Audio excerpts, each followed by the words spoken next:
When setting up for your horse stance, progress is hard if you don't have a universal measuring system.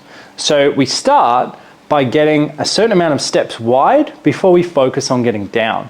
So starting with your feet together, you can go toes out for 1, heels out for 2, toes out for 3, heels out for 4. So I know that I'm in a 4-step horse stance and I want to have my toes going straight ahead, feet not turned out, straight ahead. And with a horse stance, our goal is to keep our hips underneath our shoulders as much as we can.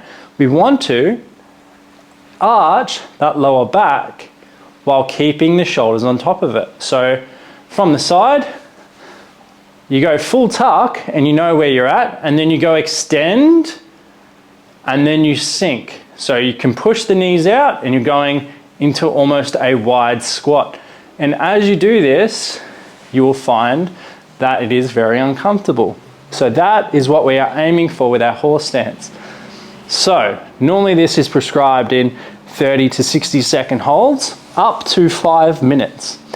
So we want to hold, and our goal is to break parallel with our hips. And I promise you, once it starts to get really hard, that is when you want to sink deeper, not bail. Okay, so you get to that 30-second mark the first time that you do it, and you really want to get out. Down is the way. Down is the way forward. So just keep sinking into the hips, drive that arch through the back. Might get a little crampy, groin will be suffering. Now, if you can do that for the prescribed rep range, you can start to add load to the front. Sometimes even adding load is easier because you get to sit into your hips with more of an anterior weight. You won't be able to hold as long, but you might feel a better position. So, kettlebell, dumbbell, doesn't matter.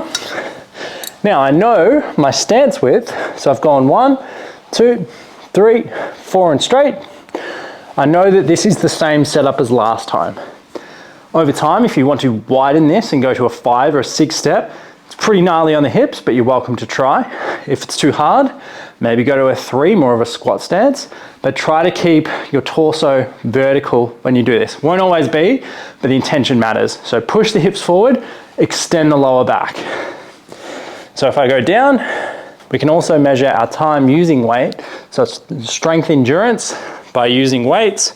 And even as you get stronger, you can even hold a bar in the crease of the elbows, and you can hold a bar just like this as you work towards longer and stronger horse stances.